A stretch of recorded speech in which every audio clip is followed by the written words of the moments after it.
December 17th, 1944. The Ardennes Forest, Belgium. Obergefreiter Hans Müller crouched in his frozen foxhole, writing words in his diary that would haunt him for the rest of his life. The Americans are not like the Russians. Their artillery is something else entirely. It is not the volume of fire, though that is terrible enough. It is the speed. It is the accuracy. It is the knowledge that you have no time to react. One moment there is silence. The next moment, the world explodes. Through the dense fog that morning, Müller had witnessed something that shattered every assumption German soldiers held about American military capability. His battalion, part of the 6th SS Panzer Army, had just launched Hitler's final gamble in the West. They had achieved complete surprise against thinly held American positions. Victory seemed within reach. Then the American artillery found them. What Müller did not know, what no German soldier advancing through those snow-covered forests could have known, was that they were about to encounter the most lethal artillery system ever deployed in warfare.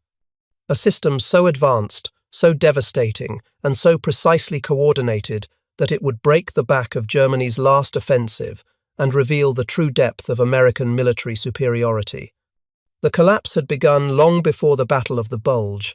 Throughout 1943 and 1944, German veterans transferred from the Eastern Front to face American forces in Italy, France, and the Low Countries carried with them assumptions forged in desperate battles against Soviet artillery. They had learned to survive Russian bombardments through hard-won experience. The Russians would fire ranging shots, giving German troops precious seconds to seek cover. The shells would arrive in predictable patterns, allowing movement between barrages. The fire direction was often slow, taking 10 to 15 minutes from observation to impact. The Americans were different, terrifyingly different. Gefreiter Otto Schmidt, a veteran of 2 years on the Eastern Front, captured with the Afrika Korps in Tunisia in May 1943, would later describe his first encounter with American artillery in a post-war interview. We had taken position in a wadi north of Tunis. Good cover, we thought. The Russians would have needed an hour to find us, and another hour to range their guns. We felt safe enough to heat our morning coffee. Then we saw it. A small aircraft, no bigger than a reconnaissance plane, puttering overhead at perhaps 500 meters altitude. We barely paid attention. Such aircraft had no weapons. We assumed it was doing photography. 3 minutes later, without warning, without ranging shots, without any indication whatsoever, the entire wadi erupted. Shells landing simultaneously, not in sequence. Air bursts above us, ground bursts among us. In 30 seconds, my company ceased to exist as a fighting unit. I was one of 11, survivors from 123 men. The aircraft Schmidt had seen was an L-4 Grasshopper, the American Forward Observer's flying platform. These unassuming Piper Cubs would become the most feared aircraft in the German military, not for any weapons they carried, but for what followed their appearance. German soldiers learned a bitter truth. When you saw a Grasshopper overhead, you had minutes, perhaps only seconds, before American artillery turned your position into a killing ground. Lieutenant Friedrich Bauer, an artillery officer who had coordinated counter-battery fire on the Eastern Front, documented his astonishment in letters discovered decades later in German military archives. I studied American artillery procedures from captured documents. Initially, I believed these documents were deception, propaganda designed to intimidate. No artillery system could perform as described. The coordination required would be impossible. Then I witnessed it myself near Salerno. An Ampriti, American Grasshopper, appeared. We tracked it, preparing to displace our guns as standard procedure. Before we could move, before we had even computed firing data for counter-battery fire, American shells were landing on our position. Not random fire, not area saturation, precise fire on each gun. They had calculated firing solutions, coordinated multiple batteries at different ranges, and delivered simultaneous fire in less time than it took our own forward observers to radio map coordinates to our fire direction center. The secret to American artillery superiority lay not in a single innovation, but in a comprehensive system that integrated technology, training, and industrial capacity at a level Germany could never match. The foundation was the Fire Direction Center, a concept that revolutionized artillery employment, where German artillery batteries calculated firing solutions individually. American batteries fed all data to a central fire direction center that could coordinate fire from dozens of batteries simultaneously. The FDC system depended on pre-computed firing tables. In offices across the United States, rooms full of women worked with mechanical calculators, slide rules, and logarithm tables, computing firing solutions for every conceivable combination of variables. Wind speed and direction, temperature, humidity, barrel wear, propellant temperature, altitude differences between gun and target. These tables, printed in books small enough to carry in a map case, allowed American fire direction officers to calculate precise firing solutions in minutes rather than hours. Hauptmann Werner Hoffmann, a mathematics professor conscripted into the Wehrmacht artillery, examined captured American firing tables after the war. His analysis, preserved in German military records, revealed his stunned appreciation. These tables represent years of computational work. Thousands of hours on mechanical calculators. They had computed solutions for every variable we might encounter in the field. Our own firing tables were crude by comparison, requiring extensive field calculations for each mission. The Americans had done the mathematics in advance. In the field, they simply looked up the answer. But tables alone could not explain American artillery's devastating effectiveness. The true revolution was time on target, a firing technique so advanced that few nations possessed the capability to execute it. Time on target, universally known as TOT, coordinated artillery fire, so that shells from multiple batteries, fired at different times based on their distance from the target, arrived simultaneously within a 3-second window. The effect was catastrophic. German soldiers experienced no warning, no ranging shots, no gradual build-up of fire. One instant, silence. The next instant, dozens of shells detonating simultaneously. Troops in the open, whose survival against conventional artillery depended on dropping prone at the first explosion, had no time to react. Studies conducted after the war revealed that 66% of artillery casualties occurred in the first few seconds of a barrage. Time on target maximized casualties by eliminating warning. Stabsfeldwebel Kurt Zimmermann, who survived TOT strikes during the Battle of the Bulge, wrote in his diary, discovered by American forces in a captured command post. "It is not artillery as we understand it. It is something new. You hear nothing. Then the world ends. Every shell arrives in the same second. The air bursts kill men who would survive ground bursts. The ground bursts kill men who would survive air bursts.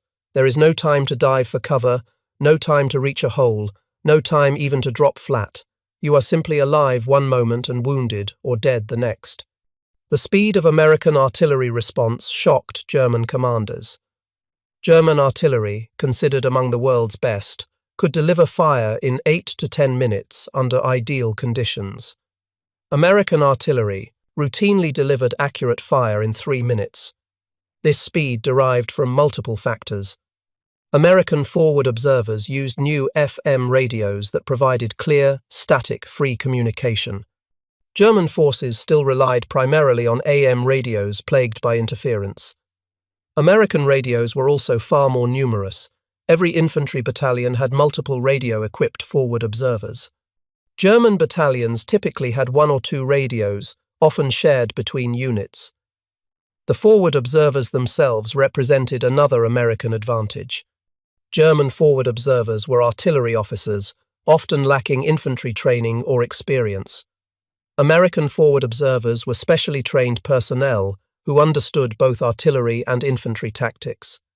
They moved with infantry units, lived with infantry soldiers, and coordinated fire as an integrated part of combined arms operations. Moreover, American artillery observers could call upon an entire corps artillery, not just their own battalion.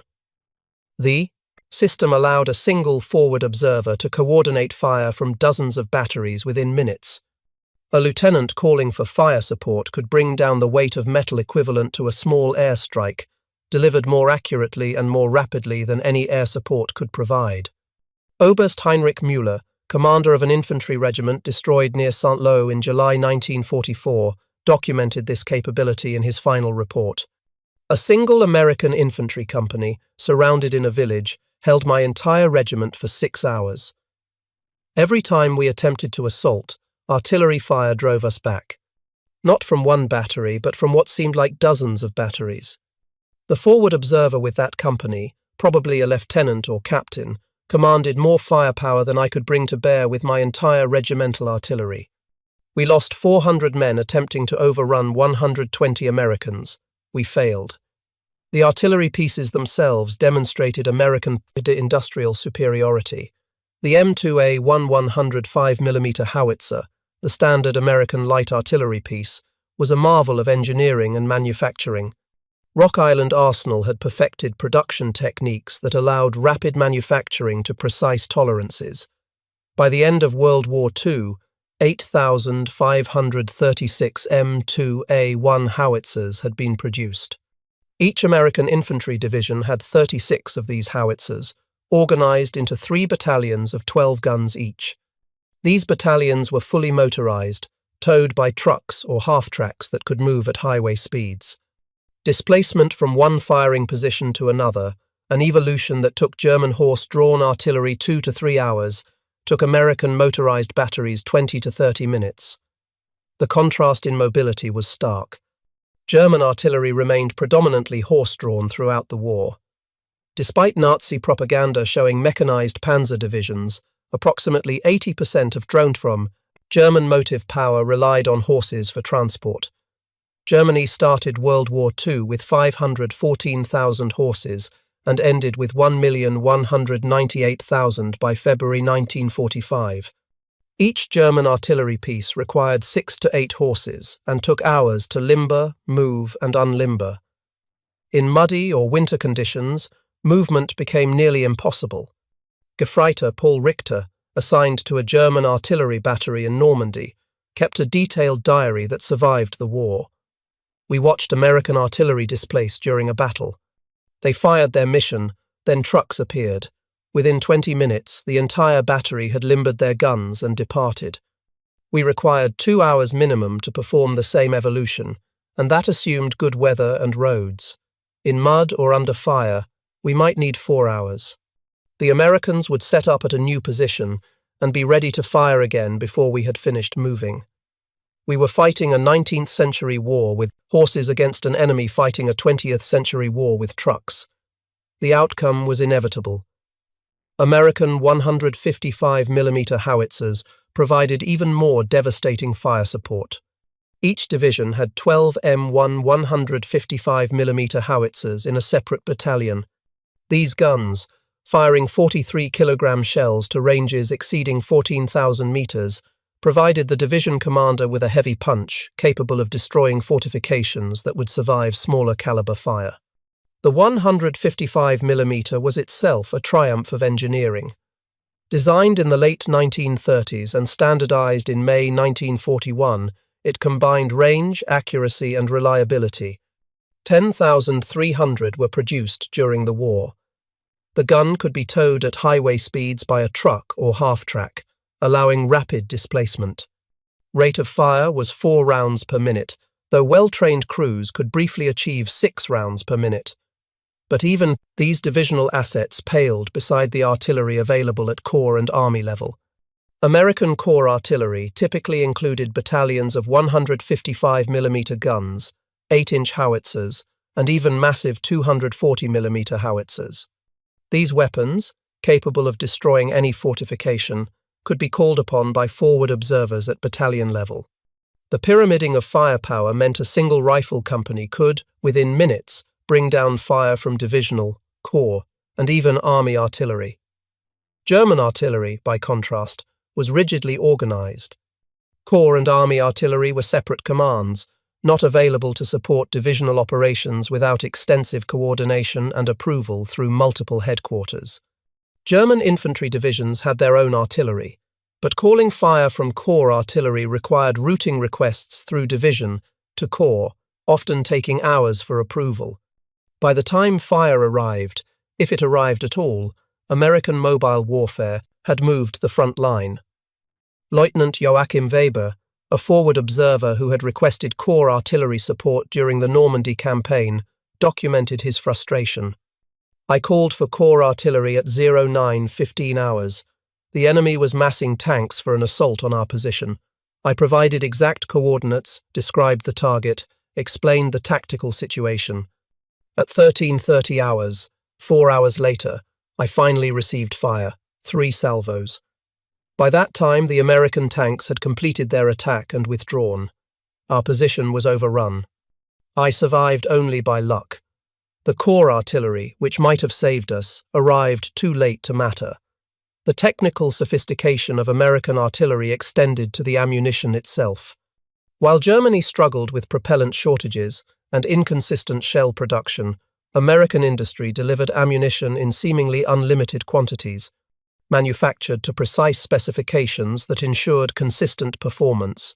More significantly, the Americans deployed the variable time fuse, the VT fuse, a technological marvel that would prove decisive. The VT fuse, also called the proximity fuse, contained a miniature radar transmitter and receiver in the nose of the artillery shell. The transmitter broadcast a radio signal. When the shell approached the ground or any object, the reflected signal triggered detonation. The result was a shell that exploded at optimal height for maximum lethality, typically 10 to 20 meters above the ground. The VT fuse transformed artillery effectiveness. Conventional time fuses required calculating the precise time to target, then setting the fuse accordingly. Wind, temperature, barrel wear, all affected shell flight time. Even small errors meant shells exploding too high or burying themselves in the ground before detonation. The VT fuse eliminated these variables, guaranteeing optimal airburst regardless of conditions. The VT fuse had first been used in combat by the USS Helena on January 5, 1943, shooting down a Japanese dive bomber off Guadalcanal with only 2 to 3 salvos. Throughout 1943 and 1944, VT fuses proved devastatingly effective in naval anti-aircraft operations and against V-1 flying bombs over England. However, concerns about the technology falling into German hands prevented its use in ground artillery over Europe. General Dwight Eisenhower personally requested permission to employ VT fuses during the Battle of the Bulge, arguing that their effectiveness justified the security risk. The Pentagon initially refused, but Eisenhower protested vehemently. Formal authorization came on December 19 through 21, 1944, shortly after the German offensive began. This marked the first use of VT fuses against ground troops in the European theatre. The decision proved correct. VT-fused shells devastated German formations caught in the open during the Ardennes offensive. Naval anti-aircraft tests had shown VT fuses were 3 to 4 times more effective than conventional fuses. Against V-1 flying bombs, VT fuses destroyed 79% of all incoming targets. The lethal fragment area was 3,000 square feet versus 60 square feet for conventional fuses. Some estimates suggested VT fuses increased artillery effectiveness by 200 to 700%. Troops who had learned to survive conventional artillery by seeking any depression in the ground discovered that VT fuses negated such cover. The shells exploded above them, showering downward with deadly fragments that struck men prone in shallow holes. Obergefreiter Hans Müller, whose diary opened this account, survived a VT fuse barrage and recorded his experience. "We had learned on the Eastern Front to go flat at the first explosion. Even shallow depressions offered protection from fragments travelling horizontally. But these shells, these demon shells as we called them, exploded above us. The fragments came down like rain. Men in foxholes, men who should have been protected, were killed by fragments that fell vertically. There was no defence except deep bunkers, and we had no time to dig deep bunkers. We simply died. The psychological impact of VT fuses compounded their physical effects. German soldiers, trained to respond to artillery by seeking cover, found their training irrelevant. The knowledge that no cover short of overhead protection would save them induced paralysis. Some units refused to leave defensive positions, even under direct orders, because movement in the open meant certain death if American artillery engaged them. Hauptmann Friedrich Bauer documented a near mutiny in his unit during the final weeks of the Ardennes offensive. My company was ordered to attack an American position 300 meters distant. The men refused. They had seen what American artillery did to troops in the open, especially with Cumberus, these new fuses that burst in air. I tried to explain that we would die anyway if we did not attack, that the Americans would eventually overrun our position. The men would not move. They preferred the possibility of capture to the certainty of death under American artillery fire. The industrial capacity that produced American artillery and ammunition in such quantities represented another dimension of superiority that German soldiers could not comprehend. Rock Island Arsenal alone produced over 10,105 mm howitzers. Multiple factories produced 155 mm howitzers and heavier weapons. Shell production reached staggering levels throughout the war. German production, hampered by Allied bombing, resource shortages, and inefficient allocation of industrial capacity, never approached American levels. German artillery pieces were often superior in design to their American counterparts, but Germany produced them in insufficient numbers and lacked the industrial capacity to maintain production as the war continued. By 1944, German artillery batteries often operated at half strength, with guns destroyed or worn out and no replacements available. More critically, German ammunition production could not sustain intensive operations. German artillery batteries were often limited to minimal daily allowances, sometimes as few as 2 to 3 shells per gun per day. American batteries faced no such restrictions. Forward observers could call for fire freely, knowing that ammunition supply was effectively unlimited. Lieutenant Werner Vogel, a German artillery officer, documented the ammunition crisis in his war diary. We received 50 shells per gun for the entire week, 50 shells to support an infantry regiment facing continuous American attacks. I was required to justify each fire mission to battalion, explaining why this particular target merited expenditure of irreplaceable ammunition. Meanwhile, American artillery fired thousands of shells daily, with no apparent concern for conservation. We fought a poor man's war against a rich man's enemy. The disparity in ammunition supply manifested in tactical doctrine. German artillery doctrine emphasized massed fire on high-value targets, delivered only after careful planning and approval. American doctrine emphasized responsive fire, immediately available to support infantry operations. An American infantry platoon leader could request and receive artillery support within minutes. A German platoon leader might wait hours for fire, if he received any at all. The logistics of ammunition supply further highlighted American advantages. American artillery was fully motorized, supplied by truck convoys that could deliver thousands of shells to forward positions within hours. German artillery, horse-drawn and often dependent on rail transport for long-distance movement, struggled to maintain adequate forward stocks. As Allied air power interdicted German rail networks, ammunition supply became increasingly difficult. American logistics also benefited from standardization. The M1 shell fired by 105 mm howitzers used the same fuse as shells fired by 155 mm howitzers and larger calibers. This standardization simplified supply, reduced inventory requirements, and ensured that fuses were always available.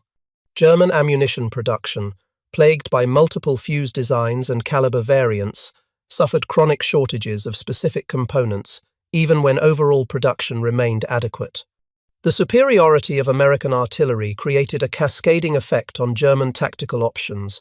German commanders, knowing that massing forces would draw devastating artillery fire, dispersed their units.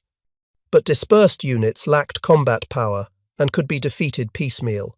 Concentrated forces could generate combat power, but became targets for American artillery. Either choice led to defeat. The Ardennes Offensive, Germany's final major attack in the West, demonstrated these dynamics with brutal clarity. German planning depended on fog and overcast weather to neutralize American air power. The planners correctly assessed that American aircraft could not operate in bad weather. They failed to understand that American artillery did not require good weather. During the opening days of the offensive, German armored and infantry divisions achieved significant penetrations against surprised American forces. Over 200,000 German troops and approximately 1,000 tanks launched the initial assault on December 16, 1944. Then American artillery found them. Lacking the mobility to rapidly displace when taken under fire, German horse-drawn artillery batteries were destroyed in place. Lacking the ammunition reserves to engage in sustained counter-battery fire, German guns fell silent while American guns continued to fire.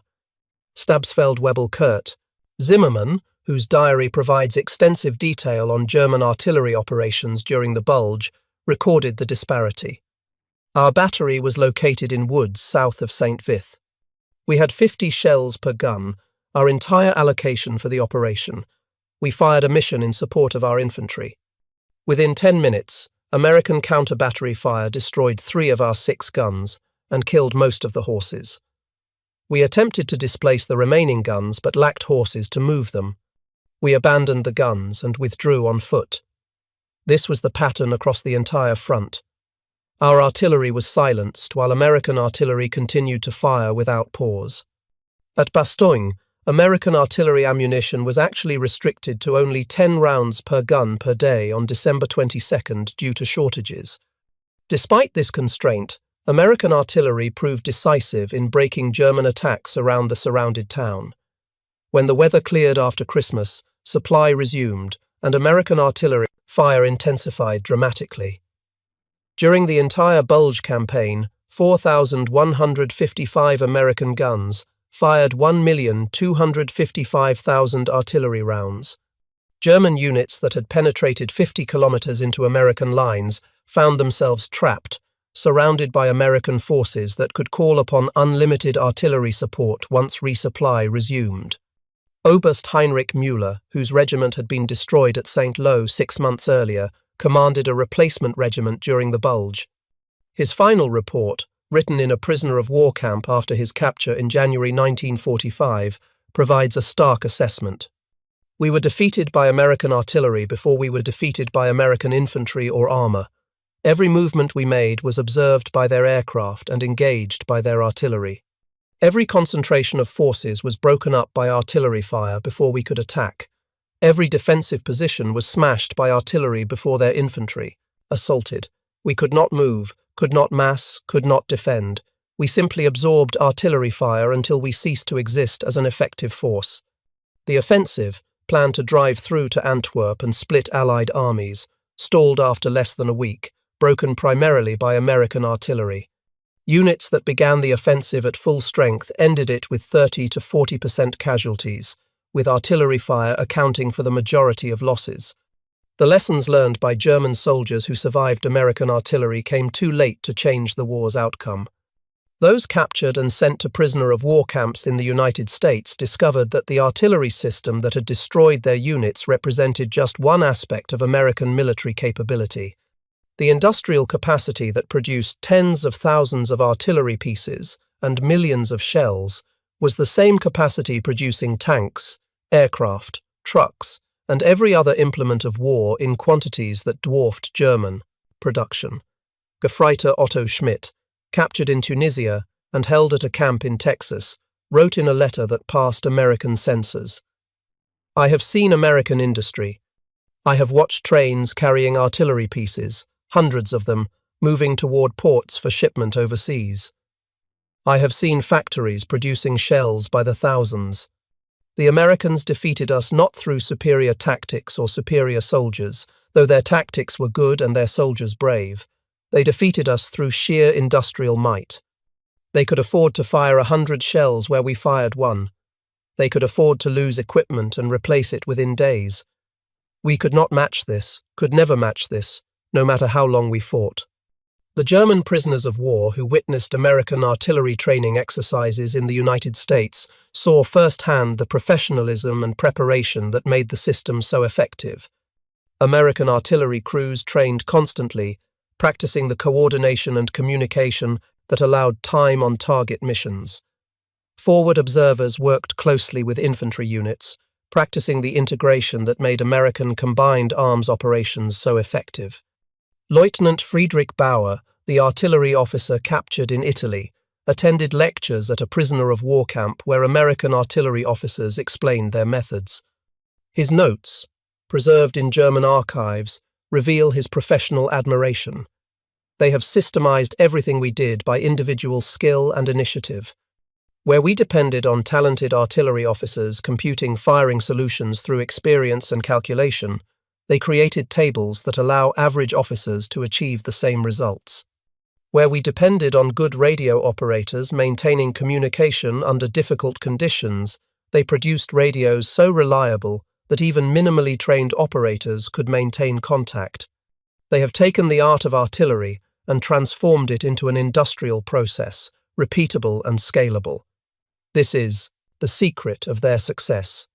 The transformation of German prisoners extended beyond technical appreciation.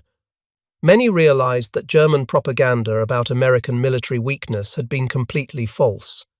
The Americans they encountered, both as enemies on the battlefield and as captors in prison camps, demonstrated professional competence, industrial capability, and organizational skill that exceeded German capabilities in nearly every dimension. Obergefreiter Hans Müller, whose diary chronicled his experiences in the Ardennes, was captured during the collapse of the German offensive. His later diary entries, written in a prisoner of war camp, reflect a complete reversal of his earlier beliefs. We were told the Americans were inferior soldiers, that they lacked fighting spirit, that they depended on material superiority because they lacked the skill and courage of German soldiers. These were lies. American soldiers fought with courage and skill, but they also fought with overwhelming material advantages that German courage and skill could not overcome. Most significantly, they fought with an artillery system so advanced that we had no effective counter. This, more than any other factor, defeated us. By early 1945, as Germany's situation became hopeless, American artillery superiority only increased. German ammunition production collapsed under Allied bombing. German artillery units lost experienced crews to casualties and received inadequate replacements. German horses, essential for moving artillery, died by thousands from overwork, lack of fodder, and American fire. German batteries that had operated with 6 guns at the war's beginning now operated with 2 or 3.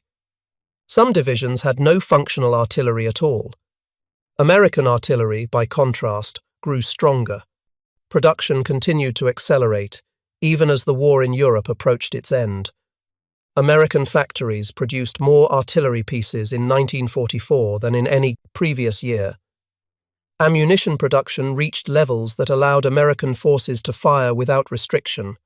New technologies, including improved fire direction, computers, and better radios, enhanced effectiveness further. The end came in May 1945, with Germany's unconditional surrender. In the final battles, American artillery demonstrated capabilities that seemed impossible just years earlier. Single battalions could deliver overwhelming firepower on demand. Multiple corps artillery could coordinate fire on area targets, saturating entire map grid squares with shells. Forward observers could call down destruction on any target within minutes, confident that accurate fire would arrive quickly.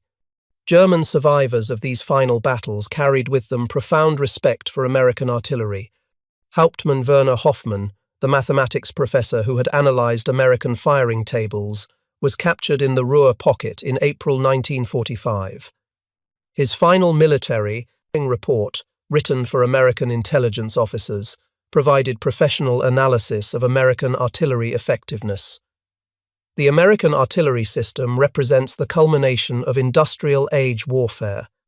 They have applied industrial methods, mass production, standardization, and systematic training to create a weapon system of unprecedented effectiveness. Individual German artillery pieces may be superior in design. Individual German artillery officers may match American skill. But the Americans have created a system that does not depend on individual superiority. Their system produces consistent, overwhelming, rapidly delivered firepower regardless of individual skill levels. This systemization represents a revolution in warfare that Germany never matched and could not match given our industrial limitations. In the decades after the war, historians analyzing American military effectiveness in World War II identified artillery as perhaps the single most important advantage American 80s forces possessed.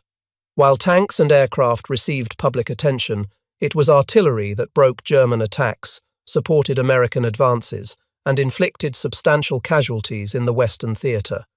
German military professionals, studying their defeat after the war, consistently identified American artillery superiority as a decisive factor. General Franz Halder, former chief of the German General Staff, wrote in his post-war analysis, "American artillery achieved what we believed impossible. They transformed artillery from a supporting arm into a dominant weapon system. Their coordination, their fire control, their logistics, and their industrial production created an artillery force that could not be matched or countered.